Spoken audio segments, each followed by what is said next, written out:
ವರ್ಷದ ಇದು ಬಂಗಾರಪೇಟೆ ತಾಲೂಕು ಬೆಂಗಳೂರು ಗ್ರಾಮ ಪಂಚಾಯತಿಯಲ್ಲಿ ಒಂದು ದೇವಸ್ಥಾನ ಪ್ರತಿಷ್ಠಾಪನೆ ಆಗಿದೆ.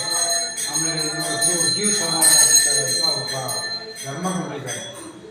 ಅವರು ತಾವು ವಂಶಸ್ಥರು ಅಂತ ಗೊತ್ತಾಯಿತು. ಅದಕ್ಕೆ ನಾವು ನೆನ್ನೆನೂ ಬಂದಿದ್ದು, ಇವತ್ತು ತಮ್ಮ ದರ್ಶನ ಆಯಿತು. ಅವರು ಹಾಗೆ ಅವರ ಜೀವನದಲ್ಲಿ ಯಾವ ರೀತಿ ಅವರು ತಮ್ಮ ಇದನ್ನು ಲೋಕ ಕಲ್ಯಾಣಕ್ಕಾಗಿ ಏನೇನು ಮಾಡಿದ್ದಾರೆ ಅಂತ ನಮ್ಗೆ ಗೊತ್ತಿರೋ ಮಟ್ಟಿಗೆ ತಿಳಿಸಿ ಸರ್. ಅವರ ನೀವು ರಿಲೇಷನ್ಸ್ ಅಂತ ಗೊತ್ತಾಗಲಿ. ಈ ದೇವಸ್ಥಾನದ ಹಿನ್ನೆಲೆ ಹೇಳಬೇಕಂದ್ರೆ ಸುಮಾರು 300 ವರ್ಷಗಳ ಇತಿಹಾಸ ಇದೆ.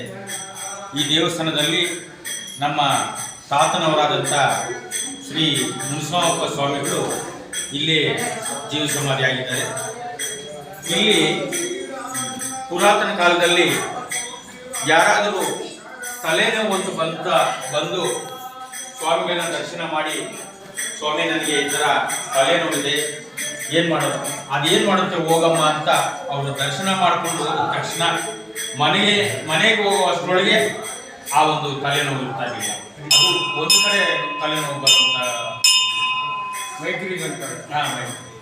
ಆಮೇಲೆ ಸುಮಾರು 300 ವರ್ಷಗಳಾದ ಮೇಲೆ ಅವರು ಜೀವ ಸಮಾಧಿ ಆದ ಮೇಲೆ ಈ ಮಠದಲ್ಲಿ ಇಡೀ ರಾತ್ರಿ ಎಲ್ಲ ಈ ಪಕ್ಕದ ಗ್ರಾಮಸ್ಥರಾದಂಥ SJ ಕೋಟೆ ಇರ್ಬೋದು, ಇಂದ್ರನಾಳ ಇರ್ಬೋದು, ಗಡ್ಡಳ್ಳಿ ಇರ್ಬೋದು, ದೇಶಹಳ್ಳಿ ಇರ್ಬೋದು, ಸುಮಾರು ಮಲ್ಲೆಗೂರು, ಕೆಸರನಹಳ್ಳಿ ಸುಮಾರು ಭಕ್ತಾದಿಗಳು ಬಂದು ಇಡೀ ರಾತ್ರಿಯೆಲ್ಲ ಆ ಭಗವಂತನ ಒಂದು ಕೀರ್ತನೆಗಳನ್ನು ಆಡಿ, ಅಂದರೆ ಸಜ್ಜನ ಅಂದರೆ ನಮ್ಮಲ್ಲಿರುವಂಥ ದುರ್ಜನನ ಬಿಟ್ಟು ಸಜ್ಜನ ಸಂಘಕ್ಕೆ ಬಂದು ನಾವು ಮನುಷ್ಯರಾಗಿ ಹುಟ್ಟಿದ ಮೇಲೆ ಅದು ಏನು ಮಾಡಬೇಕು, ನಾವು ಯಾವ ರೀತಿ ನಡ್ಕೋಬೇಕು ಅಂತ ಹೇಳ್ಬಿಟ್ಟು ಅದ್ವೈತ ಅಚಲ ಅಂತ ಹೇಳ್ಬಿಟ್ಟು 2 ಇಟ್ಕೊಂಡಿದ್ರು. ಅಂದರೆ ದೇವರು ಇದ್ದಾರೆ ಅಂತ ಒಬ್ಬರು, ದೇವರು ಇಲ್ಲ ಅಂತ ಒಬ್ಬರು.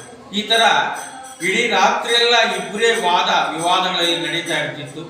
ಪ್ರತಿ ತಿಂಗಳು ಹುಣ್ಣಿಮೆ ದಿವಸ ಸುಮಾರು ಜನಗಳು ಬಂದು ಈ ಒಂದು ಭಗವಂತನ ಕೃಪೆಗೆ ಪಾತ್ರರಾಗಿ ರಾತ್ರಿಯೆಲ್ಲ ಆ ಭಗವಂತನ ಸೇವೆ ಮಾಡಿ ಕೀರ್ತನೆಗಳನ್ನು ಆಡಿ ಮತ್ತೆ ಬೆಳಗ್ಗೆವರೆಗೂ ಆ ಭಗವಂತನ ಒಂದು ಕೀರ್ತನೆಗಳನ್ನು ಆಡಿ ಕೃಪೆಗೆ ಪಾತ್ರರಾಗ್ತಾ ಇದ್ರು. ಅದೇ ರೀತಿಯಾಗಿ ಪ್ರತಿ ತಿಂಗಳು ಹುಣ್ಣಿಮೆ ದಿವಸ ಯಾವ ರೀತಿ ಬಂದು ಭಗವಂತನ ದರ್ಶನವನ್ನು ಪಡೆದಿದ್ರು, ಅವರಿಗೆ ಭಗವಂತ ಯಾರ್ಯಾರು ಈ ಭಗವಂತನ ಸೇವನೆ ಮಾಡಿದ್ದಾರೋ ಅವರಿಗೆ ನಿಜವಾಗಲೂ ಎಲ್ಲರಿಗೂ ಸಹ ಭಗವಂತ ಒಳ್ಳೆಯದನ್ನು ಮಾಡ್ತಾನೆ. ಆ ರೀತಿಯಾಗಿ ಭಗವಂತನ ನಂಬಿ ಮತ್ತೆ ಏನಾಯಿತು, ಸುಮಾರು ಈಗ 4 ವರ್ಷಗಳ ಹಿಂದೆ